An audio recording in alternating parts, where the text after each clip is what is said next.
What's up, YouTube? Welcome to a very special episode of the Afford Anything podcast. Typically, we typically are not going to have the type of guest that you are about to hear. But this is a very special, very personal uh, episode. So, the guest that I have invited on today is a friend of mine, a very close friend named Andrea Palasciano. She is a business and economics correspondent, most recently based out of Moscow. She has also, in the past, been based out of Paris, Marseille, and Rome. She is originally Italian. Excuse me. Voice cracked. She is originally Italian. There we go. But she speaks 6 languages. Let's see if I can even name Italian, Spanish, French, Russian, English. I'm missing one. I can't even. Okay, I literally cannot even name all of the languages she speaks, and she's a very good friend of mine. That's how many languages she speaks. But she, as a reporter, has covered some incredible stories. She covered the diamond industry in Siberia, and so she joins us to talk about everything, ranging from business and cryptocurrency and industry in Europe, particularly in Russia. You know, she talks about that. She talks um, about being at the Russia-Ukraine border on the day that the war began, on the day that the tanks rolled in. She talks about uh, her friend Evan Gershkovich, the Wall Street Journal reporter who is currently in prison in Russia. We cover a very, very wide range of topics. She and I both just took a 1-year sabbatical together. We both kind of hit pause on our careers, took a year off, and went to Columbia University to do a fellowship for mid-career business and economics journalists. So Andrea is one of my fellow fellows, and she talks about how during that time we studied accounting, we studied corporate finance, and she learned in a very, very deep way, like what is a bond, right? What is inflation? How do I really deeply, deeply understand these concepts and then convey them to a large audience, right? And so we talk about all of that. We discuss the experience that we had, as well as many of her very unique experiences, particularly being a reporter in Russia at the time that the war began. So it's a story of business, it's a story of economics, it's a story um, of career and of country. It's a it's an interview that's very close to my heart. It's a very special interview. I hope that you enjoy it. Here she is, Andrea Palasciano. Enjoy. This huge wave of repression swept over Russia. And, in hindsight, we see that it was all a prelude to the war. But back then, we didn't have all of those, ways of understanding what it meant. And so we started out with this, the main opposition figure in Russia, Alexei Navalny, being poisoned while he was on a plane with a nerve agent, a military-grade nerve agent called Novichok. And he was then flown to Germany. It was like out of a movie, being like in the newsroom covering that story felt like it couldn't be real life. It was just too crazy. And I remember, being on duty that night when he was flying from Russia to Germany, and was he going to make it? So we did a whole podcast series about that moment in time. And one of the episodes was about corruption in Russia. So we, went fairly deeply into what state the Russian state and economy were in at that moment in time. And because this opposition figure, Alexei Navalny, had built a whole career exposing incredible corruption at all levels of the state and at the very, very top level, we really told this story of how, this opposition figure got like hundreds of millions of views on his YouTube investigations, for example, about this incredibly lavish $1 billion palace that he was accusing Putin of having built on the shore of the Black Sea, obviously with the money of Russian people. And so we tried to show like the scale of corruption in Russia. And while, it's an incredibly rich country in terms of natural resources, obviously oil, gas, diamonds, copper, Russia has pretty much everything. The country is so huge, 11 time zones. But still, the country, the population is kept in a state of, working poor. As we said earlier, millions of Russians just get by. So there's nobody dies of hunger, but people have to survive in a way, and to see that contrast was really striking. And it's also something a lot of people didn't know in those years about Russia, because you see the beautiful, you see either some really backward images of people still living like it's the Soviet Union, or you see glossy videos of Moscow. Moscow is a very modern city.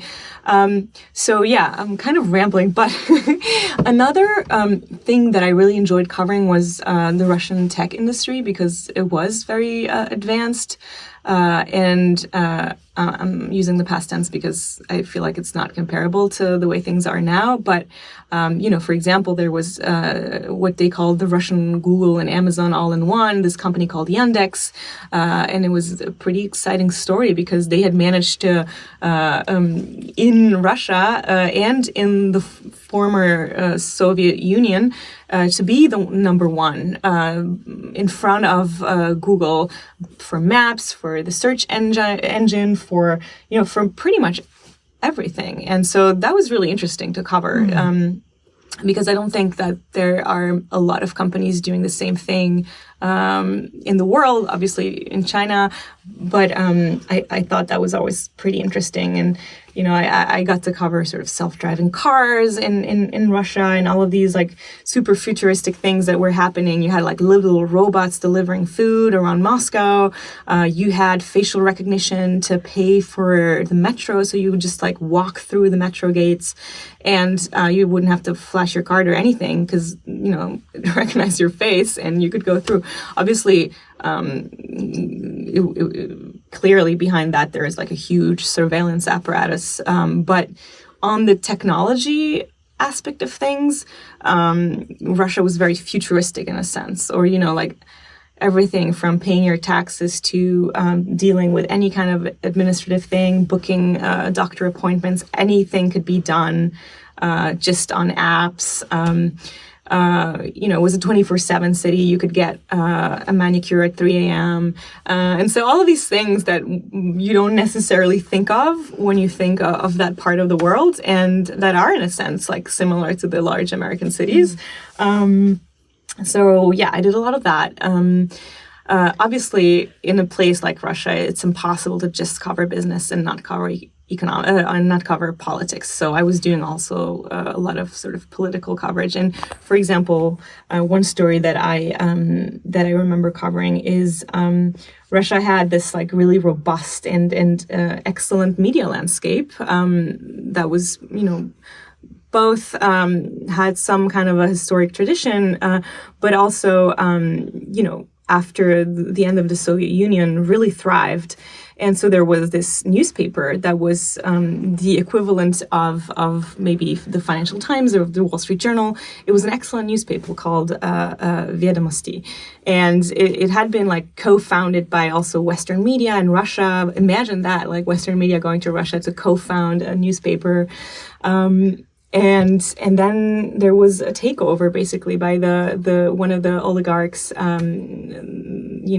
that ran one of the biggest oil and gas companies. And, there was this hostile takeover, and the newspaper was gutted, and it became like a shadow of what it was. And, you got to see how business and politics are intertwined very, very deeply, and how they spill over in every sector of the economy. Another story that I remember doing a few weeks after the war started is, maybe some listeners know what a Lada is, a Lada car. Lada is like the cult Soviet car. Lotta? Lada. Lada. Yeah. Okay. So, in all over Europe, there are like still like, clubs of nostalgic people. And so this car was the car of the Soviet Union. And it has this humongous factory on the River Volga. One of these factories that power a whole city. Like everybody who lives in that city has something to do with the factory. I think at the height of its production capacity, like tens of thousands of people work for this factory. And then, Renault Nissan, the French auto giant, stepped in and, was part of that operation. And when the war started, and the sanctions were announced, people were wondering what is going to happen. Is this French-Japanese car giant going to stay in Russia and keep producing cars in this big factory? And so we went to try and tell that story, and how, every time there were sanctions or there was some economic hardship, a whole city and a whole region suffered. So it was so interesting to see how geopolitics then had really, really specific consequences for a town of hundreds of thousands of workers. I know in Ukraine there was a big crypto. Ukraine had a big crypto scene. Do you know, does it still? And did Russia have one / does it? So I would have to check on where things are right now. Obviously, the whole crypto landscape has changed so much, but when I was there, it was all still flourishing.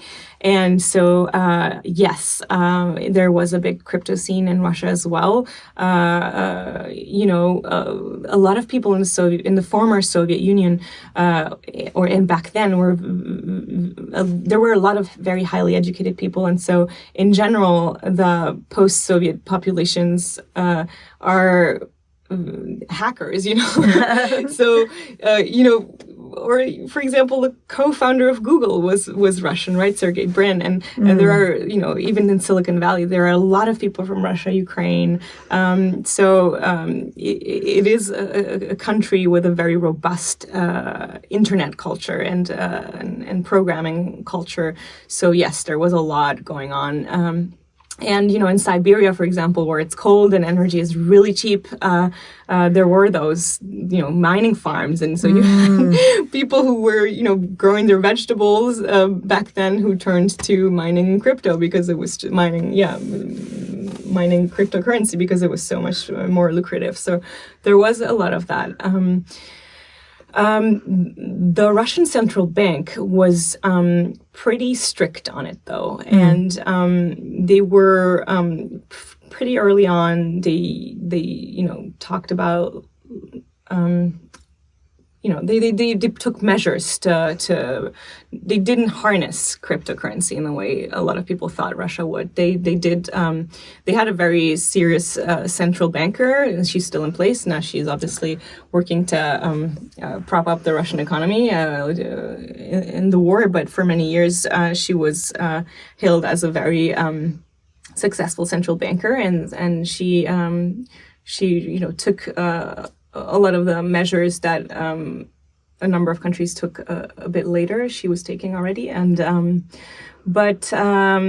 yes, definitely. And what comes with that is that a lot of crypto scams and a lot of like the phishing scandals and all of that. A lot of that came from Russia and Ukraine as well. Two more questions about this, and then I want to talk about our experience. The first is, your fiance just won a Pulitzer. What was it? And he won it for Russia coverage as well. What I actually don't know what story he won it for. I know broadly that it was about Russia, Ukraine. I don't know. I don't know any other details than that. What did he win the Pulitzer for? So the international desk of the international team of the New York Times won it together. So it was not like a personal, but they won it for. He still got to go to the party. yeah, it's true. So did I.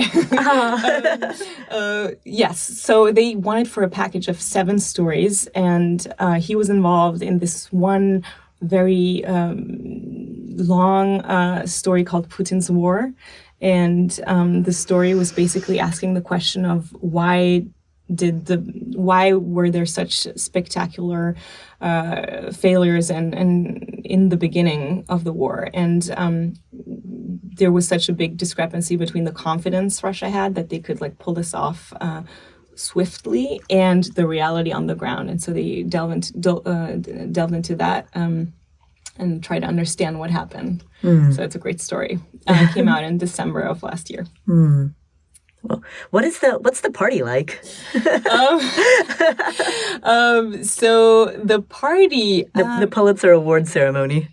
So I actually, we spent this whole year here at Columbia literally on the same floor where the Pulitzers are decided, like literally like 2 meters from the room where they decided it all. And yet I don't know how that works, Right. There was no sort of public announcement that I know of. But what happened is that in the newsroom of the New York Times, I think people mostly, I don't know if I can talk about that because I'm not from the New York Times. So. Yeah, that's okay. But, the editor comes out and calls people up, and then people give speeches and everybody's excited. But obviously this year's stories that won prizes were so, heartbreaking that there was also some gravity. So yes, it was bittersweet because obviously they got it for incredible coverage, but the stories were really harsh. So you were there, right, at the Russia-Ukraine border on the day the war began. Can you tell us about that experience? Yes. So for weeks there had been that huge military buildup at the border, and we could see it on satellite imagery. The U.S. was warning the world that it was all happening. And so we went down with a little team, a video journalist, a photographer, and myself. We packed flak jackets into our car, and we were in the city of Taganrog, which is on the border to Ukraine in the south of Russia.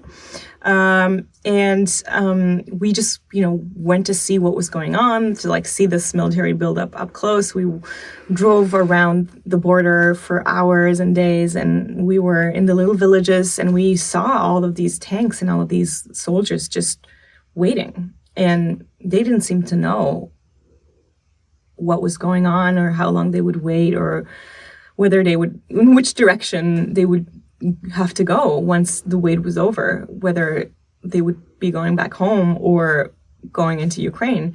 And so it was this surreal experience of driving around. There were obviously a lot of checks everywhere. You couldn't get too close to the border, but you could get reasonably close, and you would just, see this eerie scene of dozens of tanks just waiting in villages. And then, we knew something was going to happen because there had been a number of signs, there had been a number of speeches from Putin. But then on the night it actually happened, I remember going to sleep in my clothes because my editor called me and said, listen, get a few hours of sleep, but try to be up very early at 3 or 4 a.m. Something is going on. And so I did get a call from him at 4 a.m. saying it's starting, go get out there. And so in our hotel rooms, we were already in our clothes. So we just literally grabbed our backpacks, went down to the lobby. And I will never forget, there was Putin on TV announcing the start of the invasion. And there was the little lady, the little Russian lady, she must have been in her 60s, who was the night receptionist. And she was there. And I was like, I remember arriving downstairs at 4 a.m. and telling her, it's starting, the invasion is starting. And she, was on another channel or like had it on mute. I don't really remember. But then she was like, I remember the first thing she said to me, it was like, it's probably fake news. And then she sort of like tuned in on the volume was off. So she switched it back on and we watched the speech together, and she couldn't believe it, but it was there. It was on screen. It was the man himself was saying it. So it was not fake news. And then in the meantime, then my colleagues arrived, and we drove off to the same villages and to the same points at the border where we were on the day before, and all of the tanks were gone. All of the tanks we had seen the day before just waiting around were gone because they had gone into Ukraine. And it was incredibly surreal to see on TV the images of Kiev being bombed. We could literally not believe it. And on the Russian side, it was quiet. It was eerie. We got continuously, checked by police. So everybody was very nervous, but it was quiet, So I think we didn't sleep for days. We just went around reporting the very first protests were incredible because so we were in this town in southern Russia close to the border, and this town called Rostov, and it's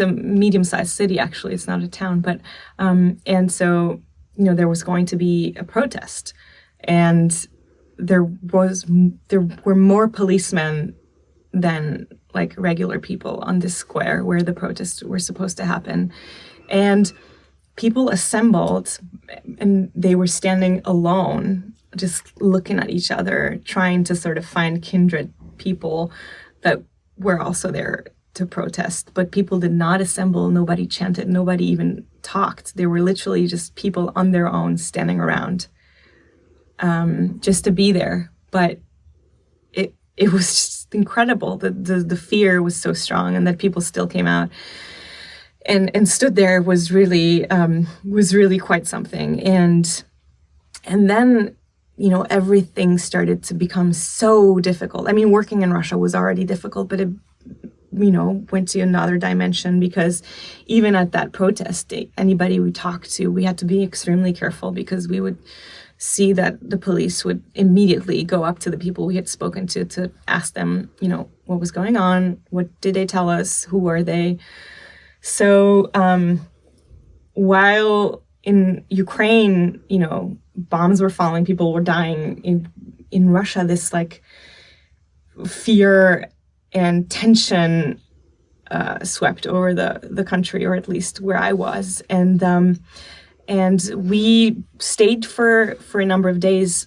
And also a lot of the stories we did were about, first of all, the first refugees, quote unquote, arriving, the first wounded soldiers, but also what did people know? A lot of the people who lived there on the border didn't actually know what was going on. What they knew was what they saw on Russian TV, where obviously they got fed the official propaganda. So that was really also so interesting and so heartbreaking to see that people believed that it was probably the right thing to do because they didn't know the truth. And then obviously they had closed the whole airspace of all of the regions of Russia that were close to Ukraine. So we couldn't fly back the way we had arrived. And so we took the train back to Moscow for over 20 hours. And we made it back to Moscow. And I saw the city that I had seen before the war started. And now the war had started, and everything, on the surface, everything seemed normal. And yet there was this like history changing thing had happened. And and then, in the following days, I started to see the little things that had changed. And I remember keeping a diary those days, but it was crazy. Like everybody, my whole team, like my colleagues, we were all in a state of shock, and yet working the hardest we had ever worked in our lives and sleeping very little. And we would all do these things where we got on the wrong buses, or I would order coffee and then like just let it go cold in front of me because I forgot that I ordered coffee. I would just try to open my front door and I couldn't open it, and then I realized I was on the wrong floor. Like it was, I don't know how to describe the tension of those first days. And then obviously most of the people I knew started leaving. Most of the British and American journalists, I think all of them left in those days. And so there was literally the sense of we didn't know what was going to happen. And then those fake news laws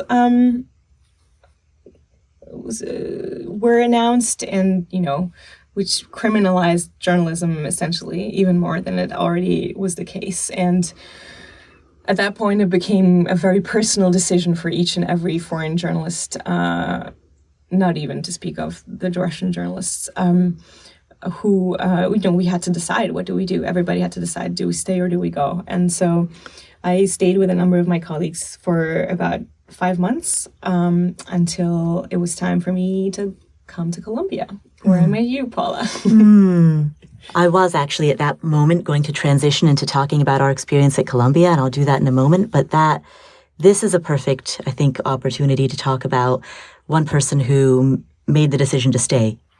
Right. So in those first months, I would say all American, or like 90% of American and British journalists left, and a lot of European media stayed. So I stayed for 5 months, and then I came to Colombia, and then slowly in the fall of 2022 and early 2023, people started trickling back in. Foreign journalists started to trickle back in, and one of the journalists who returned to Russia was Evan Gershkovich.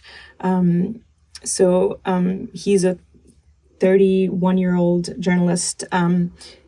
His parents left the Soviet Union in the 70s and moved to the U.S. And so he was born in the U.S. But he had a passion for journalism and for Russia. And I met him almost as soon as I moved to Moscow in 2017, 2018. And back then he was working for the Moscow Times. And then we worked together at AFP for a year. And then he started working for the Wall Street Journal. And so, we were in the same friend circle. We went to the same parties. We had the same life. And then, once I was here at Columbia, he returned to Russia. And as some of the listeners may know, he's now in prison in Russia.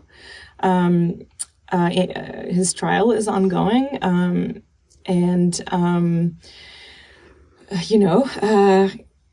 We don't know what's going to happen to him. Russia, there is a tradition of having these political pawns to exchange, and we have seen what happened to Brittany Griner. She was exchanged, so we don't know what's going to happen to him. But it is, it's been months already, and obviously, we all know what's going to happen in court. Is probably going to be sentenced to something like decades in prison. So that has been really really sad and hit very close to home. And all of his friends and former colleagues are we are just feel power, like, I don't know. Sorry. We organized a big event here at Columbia and a number of other things to talk about him, to make sure people don't forget about him, to know he was and is this amazing person, and how precious and important it is to have journalists on the ground covering the most difficult stories. And we do take journalism for granted sometimes until it goes away, and it can go away really, like, overnight in certain countries. Oh, sorry. No problem. Sorry. Say. Yeah. Journalism is so fragile and so precious, and independent information from a country like Russia is so precious. And he was doing an incredibly important job, and now, we want our friend to be back home and back with his friends and family and able to do his job. And so the uncertainty is really hard to deal with. And obviously, he was just doing his job. So what can we do? What we can do is to not forget about Evan, to read the news, to be interested in the war and what's going on in his fate, and to really cherish,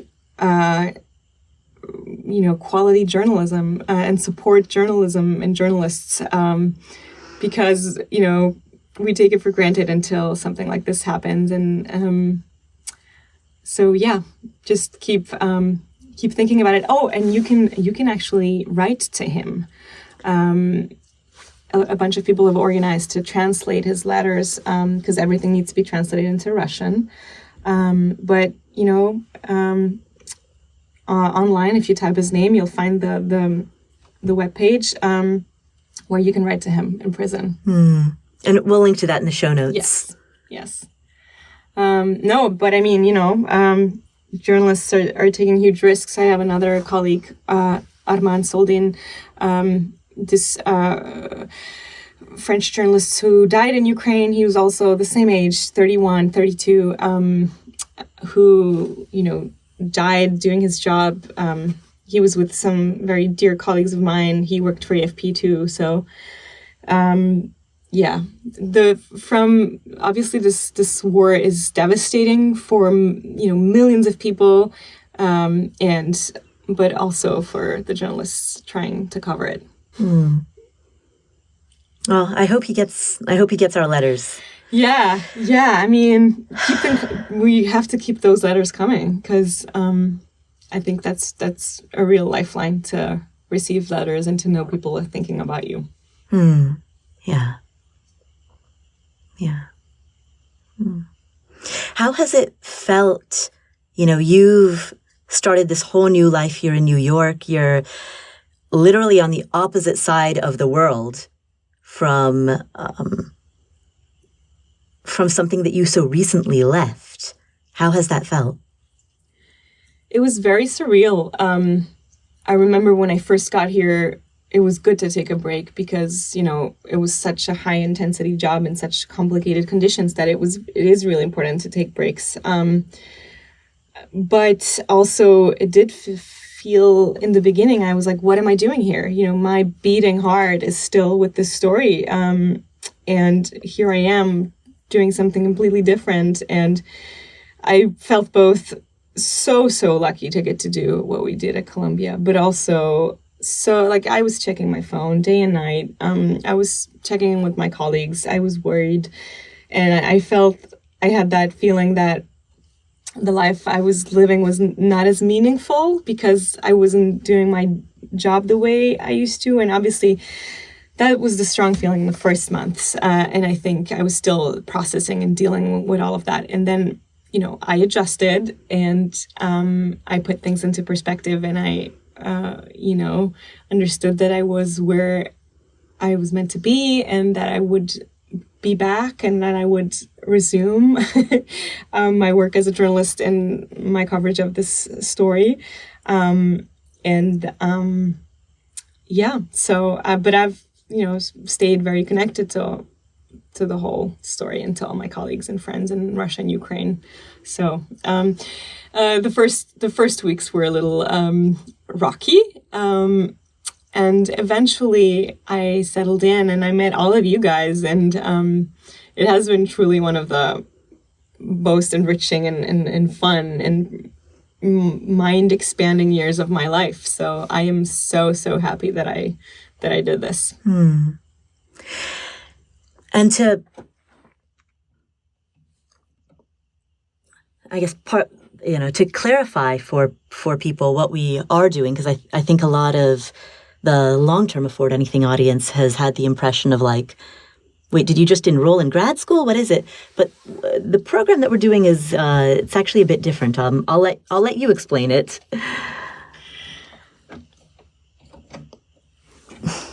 So Paula and I, along with 8 other people, so there were 10 of us in total, were selected for this fellowship called the Knight-Bagehot Fellowship. And it's a program for mid-career business journalists to come to Columbia. And the big draw, obviously, is that you don't have to pay, but you also get a generous stipend. And so essentially, it gives you a year to take off from your job, to go back to school and to learn new things and to really sharpen those business and economics skills. And so we spent the year here. There were a number of different ways to do what we did. You, Paula, chose to get a master's degree here at the journalism school in business journalism. I chose what they call the MBA track. So I spent most of my time at the business school doing the first year of the MBA. And then I had the option to finish my MBA. So that's what I'm doing right now. I'm finishing the MBA. I don't know, how lucky were we? How lucky are we? It's incredible to be back in school. And it also made me feel like when I first was in school as a student, I didn't appreciate it enough. And now that, back then when you're in an undergrad, all you want to do is live, right? You want to live, you want to meet people, you want to experience things. And only half of your brain is, or at least for me, only half of my brain was actually really present for studying. And now that I've lived for 10 years, learning and being in university, just wow, it's amazing. And I wish I could go back and do undergrad again with the same mindset, because it gave me so much more than I remember it giving me the first time around. Was it? And since you were, doing the first year of the MBA, your courses were very math heavy. You were taking what? I took accounting. For the MBA, you're supposed to take. For the MA in business journalism, you're supposed to take accounting and corporate finance. But you took that plus what? What else? And as a journalist, how does that tie in? As a business journalist, how does that tie in? Yes, so you're right. I took the whole business school core. And so it's corporate finance, it's statistics, it's microeconomics, macroeconomics, accounting, capital markets and investments. And so it's when you first start doing it, you're like, why am I learning statistics exactly? Why am I learning how to price a bond? And then as you go along, all the pieces of the puzzle come together, and you're like, all of these stories I was writing, I did understand it on a superficial level. Now I actually understand it. And I actually understand what a bond is and how it works and how it's priced and how capital markets work. So it just gives me, when I read business stories and when I will hopefully soon write them, the depth of the understanding of what is going on is really different. And this year has been so, such a roller coaster in terms of business news, right? All the bank news, the crypto news, and it was really riveting to be in the business school with people who have skin in the game, and who are working in those industries or want to work in those industries, and, see it unfold from the inside in a way, and have those professors who've been working in the field for decades explain things to you. That was so much fun. That was just so much fun. And, I have no doubt in my mind that it's going to make me like so much better as a business journalist, but also just as a general consumer of news and a general, like, in a human being in a modern economy. I just feel so much more knowledgeable. I mean, accounting, oh my God, you know, I feel like it's a language, and it's the language of business. And now that I actually know how it works, I do feel so much better, actually. It was a little painful in the moment, but now that we've done it, I'm really happy I did it. Yeah. How did you deal with all of the pressure? I mean, so, you know, we've just talked about one very high pressure, one very different kind of high pressure, high stakes environment, which is obviously being at, you know, in war. This is certainly, you know, you're coddled and safe, but at the same time, there's a lot of intense psychological pressure. So one thing that I have not mentioned on this podcast yet, I guess until now, is during our year here, there was one student at Columbia, right around winter break, he committed suicide. He jumped off of the top of a residence hall, and it's a particular residence hall that you and I walk by every Tuesday when we go to dinner, when we go to our fellowship dinner. And you know, and he was a student athlete, so that adds I think another level of pressure. But how you know, you've gone from one high pressure situation to a very different kind of high pressure situation. How have you dealt with that?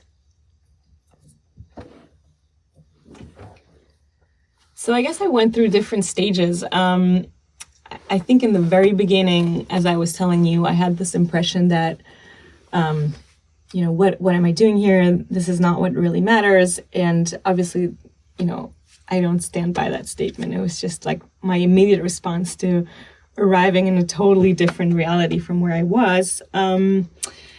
So initially I was like, this pressure here, it's not real. And then eventually it caught up with me, of course. But I think that it really helps to be older when you go back to school, because you do realize that, yes, there is pressure, but you're much better equipped to put it into perspective than when you're an undergrad student, and we have lived through some things, and so we know that, yes, there is some pressure, and it's meant to, you know, make us work harder, make us better. But we have also been out and about in the real world, and we still, I mean, I feel like we were able to put things into perspective, or at least I was, and going through it with 10 other people who are, you know, the same, you know, we have a similar sort of approach to coming back to school.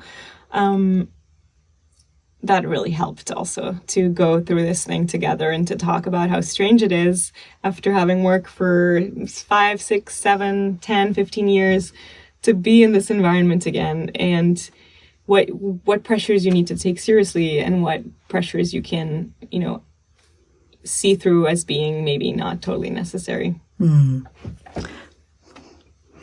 Speaking of which, did you, because you mentioned you're experiencing it with 10 other, really, you're one of 10, so 9 other people in this fellowship who are all mid-career, we're all well-established. Did you feel any imposter syndrome, either when you were accepted or when you read the rest of our bios? Because I can tell you when I got my acceptance letter, or when I read everyone's bio, mine was listed at the very bottom, and I was convinced that I was at the bottom because I was the least impressive, like inverted pyramid style.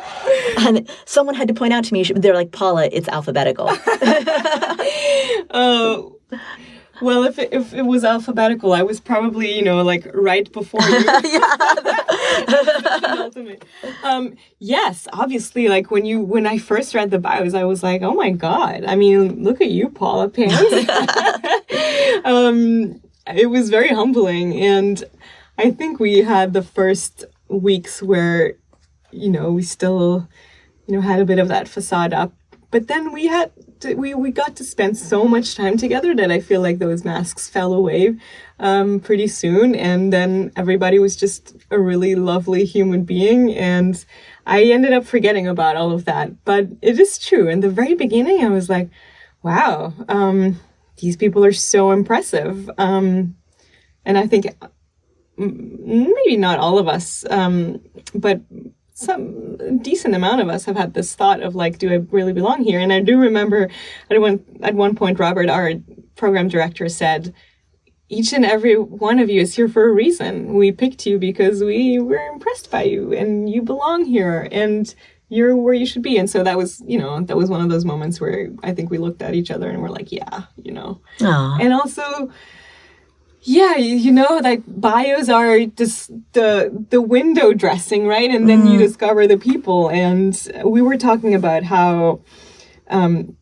it's so much easier to make close friends when you're, a teenager, you're in your early 20s, and it becomes much more difficult. You still meet people, you make friends, but to make really good friends after, I don't know, the age of 30 or 25, I don't know.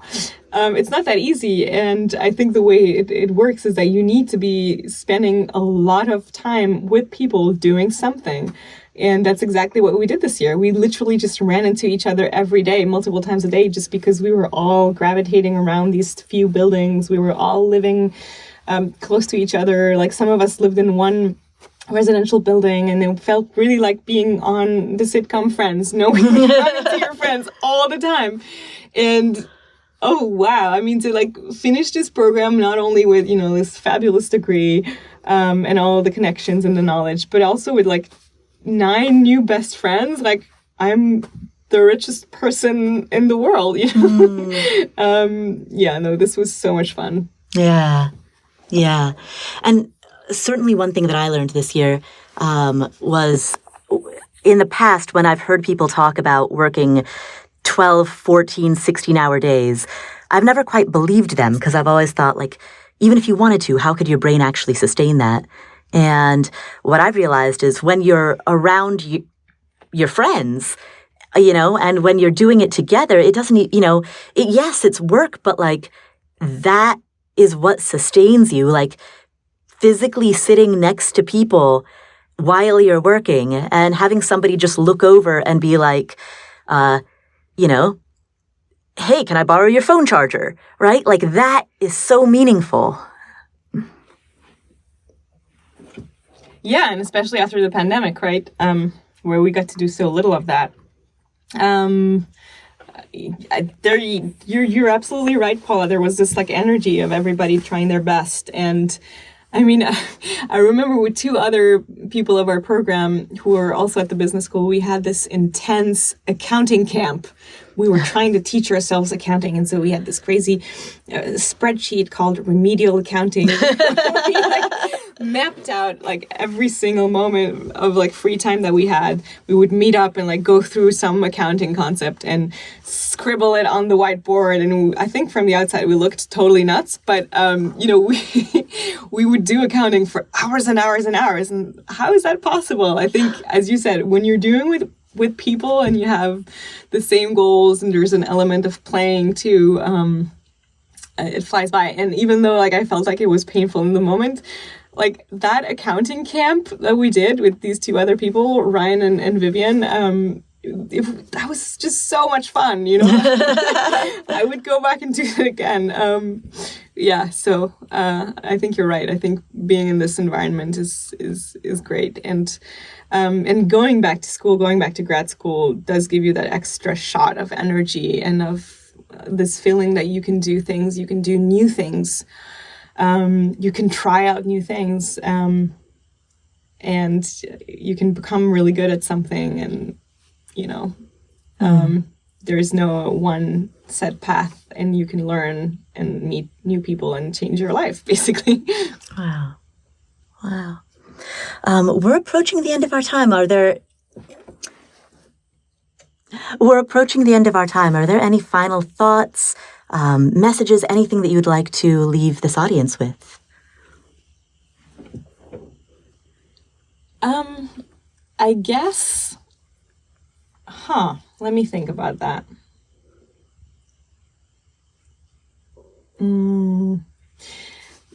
Maybe like this fellowship gave me personally, it gave me like this confidence and energy boost, and really gave me the impression that I could do anything that I set my mind to, and that it was there. If there was this new thing I wanted to learn, I could do it. And so I think that is really cool, to think that at any point in time in your life, you can learn something new, you can do something new. And it doesn't have to be at an Ivy League institution. You can, buy a textbook, find a YouTube channel, decide to learn this new skill and just do something you've been wanting to do for a while. And and maybe also one message that I've been trying to spread, at the business school and with people who are work in business is quality journalism is so important to the economy, and just know that there are people studying really hard to produce the best possible business coverage, and journalism is a battered sector, but I want to be confident that there will be better times. And I think the business world has a role to play in that. Yeah. And send Evan your letters. Oh, yeah. And send Evan your letters. Imagine this young man is sitting in the cell and is going to receive your letter. He will, and he will read it. And I think that's, a really powerful thought. So if you feel like you have something to say, or even if you just want to say hello, you should go right to Evan. Awesome. Well, thank you so much for spending this time with us. Thank you so much for having me. Thank you, Andrea. And hello, YouTube family. I hope that you enjoyed this. This is very different from the type of interview that we normally do on the Afford Anything podcast. But as I mentioned, she was one of my fellow fellows at Columbia. We studied business and economics journalism together. And this is a really meaningful interview for me. So I hope that you enjoyed it. I hope you got something from it. I hope that it made you think, or it inspired you, or I hope that there was something that you came away from this interview with. So thank you so much, my YouTube family, for being part of the Afford Anything community. Please like, subscribe, leave a comment. Let me know what you thought. I really appreciate you being here. We are putting such a high priority on YouTube right now. We're going to be coming out with so much more actual video content on YouTube after 5-6 years of uploading audio only. We are now creating videos for YouTube. We are going to be doing a lot of YouTube exclusive content. So please make sure that you are liked. You are liked. You are liked, but please make sure that you also like this video. And that you are subscribed. That's the word I was looking for. So yes, like, subscribe, do all of the things. Thank you again for being part of this community. And I will catch you in the next video.